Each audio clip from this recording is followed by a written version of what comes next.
Third video on the fat tire option for the Brompton. Obviously, we are not talking about real fat tires.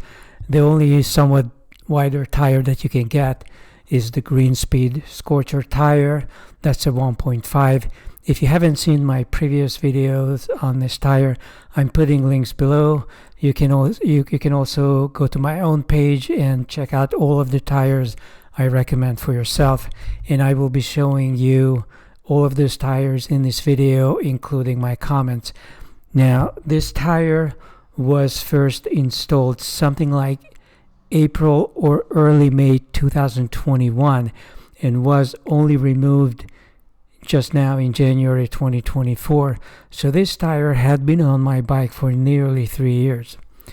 And I apologize for the bluish hue and the overall incompetence of my photography, but this is what it looks like 3 years in.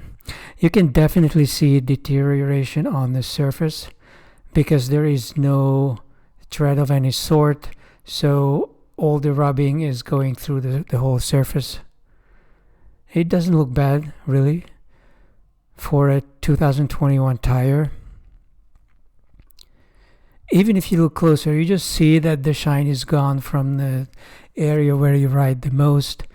The middle of the tire is much more bruised up than the side walls, so you can see that the compound has been wearing off.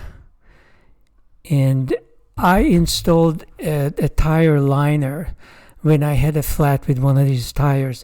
The flat was in the rear. You can see that I had to trim the tire liner I put into it. This is because the smallest tire liner is, I believe, for a 20-inch tire. The Brompton and the Hummingbird use 16.5-inch wheels. It's not really a 16-inch tire. It's 349 millimeters, so it's 16.5 really, and it should be listed as such, but more on that later. I would just say that I had a puncture at 2 years in the rear tire, and then I ended up putting tire liners into both of them. At first in the rear and then in the front. And in the rear, the tire liner itself, as I trimmed it, the sharp edge punctured the inner tube for the second time. And I cannot tell you how angry I was. I had to disassemble everything again and spend hours cleaning and fixing everything. So I taped it up, and you definitely have to tape it up. This tape is now a little over half a year old, and I think I could have added more layers because it is beginning to break up, and you can see that. But I think the best way that I would do it today would be not to trim it, but to allow for an overlap, because this area is now unprotected, and you get a little bit of a bump anyway, so you might as well allow for an overlap, which would be a considerable piece over here. So if you do go this route, if you do get any kind of a racing tire, none of them have much of any protection because the manufacturers are keeping them light. So if you're really not using them for racing, but you're using them for touring and commuting and things like that, if you want to increase the durability, you have to get the tire liner, and I will have some links below if you're interested in doing research. If you look close up, it's not bad looking. The surface, the top surface is worn. The side is looking good. But if you look really close, you see a huge number of these. And I'm going to try to magnify this. Oh, here we go. So you can see these teeny tiny cuts. These are micro incisions that are made by sharps that are kind of dull and triangular in shape. It's not going to be a needle. A needle that is very pointy and goes into the tire 90 degrees is going to puncture almost anything. But most punctures are not like that. Most of the time it's just a piece of glass or metal that is kind of a crystal or triangle shape, and it begins to eat itself into the compound. And the way to prevent that is to quick detail both the frame and the tires. I think you should do that with any tire that is kept inside a home or an apartment. And I do that, but even then, look at what I found. I mean, there's this pretty big piece I never noticed it. And there's a piece of glass in it. I took out the glass, and you can see what this is. It isn't that sharp. It is like a triangular or crystal kind of shape, and it takes it many rides and many hours of riding to go through.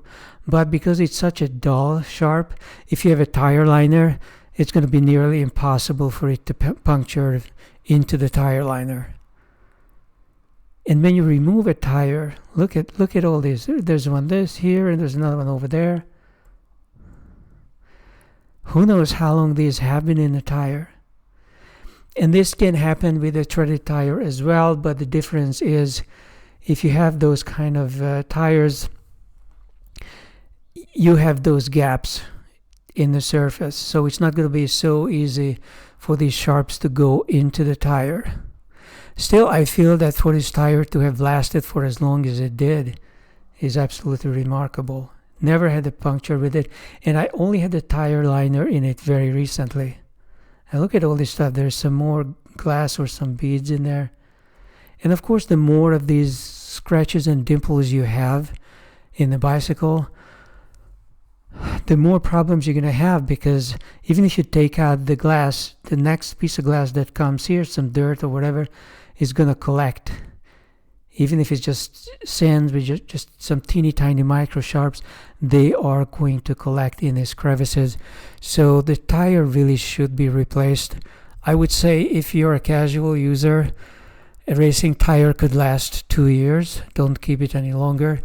If you are a daily or frequent rider or commuter using a racing tire, definitely a tire liner and replace the tire every year. If you click below, go to my page, you will find that I have tires that I recommend. And these are just really the very best that should be recommended. There's Schwalbe Big Apple you cannot mount on a 6.5-inch rim. 16.5-inch rim, because the Brompton and the Hummingbird are running 16.5. 16.5 is a rare tire size, so this is pretty much the cream of the crop that you're gonna be stuck with. And my top choice for durability would be the Marathon. For racing, definitely the Green Speed Scorcher, and I'm going to tell you more about these. You can go to Amazon. I have links to Amazon.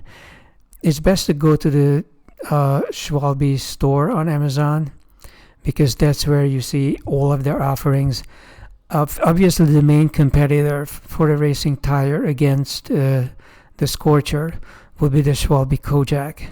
This is a very light tire. I think it's only a half pound. Yeah, roughly a half pound tire. And it's even smaller than the Marathon. It's only a 1.25. This is some skinny tire that's very light and has to be inflated seriously. This was not designed for 40 or 50 psi comfort riding. This is seriously for performance. And obviously, the harder the tire, the lower the rolling resistance is going to be. So if performance is paramount, then you want to get this one. If performance is not the only thing that you want, then if you want durability, then you have other options. Big Apple, as I mentioned, I love that tire, but it's only going to be good if you replace the rim, in which case you will have to replace the triangle and the front fork as well. If you are on the Brompton, I suspect that that's the case with the Hummingbird as well. So the one I have now, the Marathon, is this one. You can see the Kevlar insert here, and you can see that the blue version is even tougher. So long that the price is the same, it's just usually more expensive, but right now you can get the blue version for the same price, so I would go for that one. But look at the difference. You can go up to 110. They claim that you can go as low as 50. That's kind of new, because it used to be a lot higher, something like 65 or 70 psi. But look at the weight. This is like 2 pounds. This is almost a kilogram, 960 grams. That's almost a kilogram. That would be 2 pounds. So you're going up from a half-pound Schwalbe Kojak to 4 times the weight if you want this level of comfort. It's very robust. It's never going to get a puncture. Even if you get a push pin in it, it's going to last for quite a while. So maybe let's check out the green one. Still excellent protection, but much, much lighter. It is only 1 pound, a half a kilogram. And according to their claim, you can go down to 45 psi. This is shocking. I guess Schwalbe got scared when they saw my videos on the Scorcher, and they are fixing the problem. Still, if you have a bigger tire, if you get the Scorcher, which is this one, you're still getting much more air volume in it. And air is a highly compressible gas. If you increase the air volume by 20%, the level of control and comfort may just go up by more like 40%. So it's still worth considering it. I still think it's an excellent tire. The price is about the same as the Kojak racing tire. So you are not saving much money by getting the Kojak. I can't tell the weight. I have no idea what the weight is. There would be some point in figuring out what the weight is. The one I have, the Scorcher I just dismounted, was a different older generation Scorcher. They have changed certain parameters, so I cannot guarantee that the new Scorcher is going to be quite the same as the old one. In fact, it might be even lighter. I wanted to cover this one as well. This is the Continental. Continental is very well known in the car world because of the hazardous weather performance tires that they make. They make all kinds of snow and rain tires that still give you excellent performance.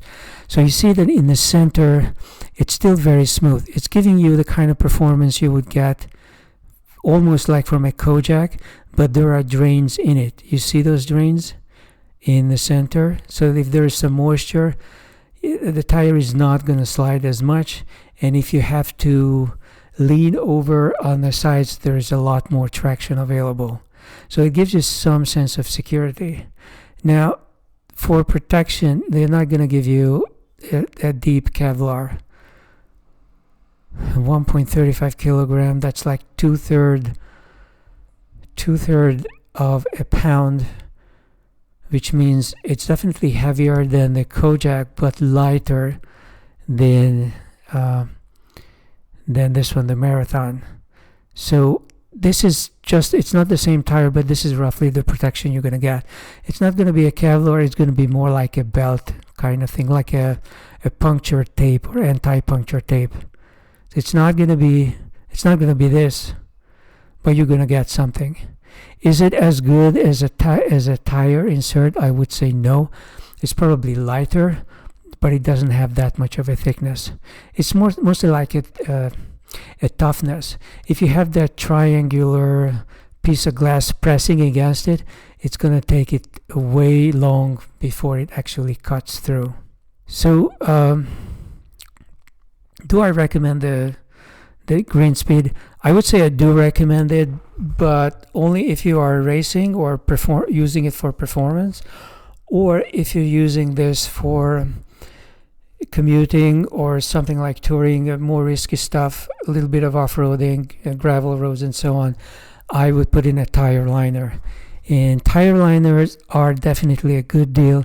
You can migrate them from one tire to the other, and just as I mentioned in the beginning, you have to tape up the ends because the manufacturers are providing sharp ends, which is really stupid. They could just manufacture the liner with like a rounded end if they wanted to, but I guess if there are enough buyers this way, then why bother?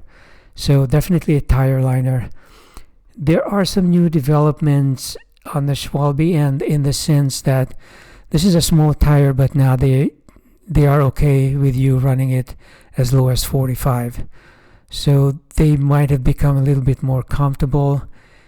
And this is really an excellent tire that never gets a flat because your little glass chips are going to end up in those deep crevices in the tire for the most part, unless the tire gets worn down.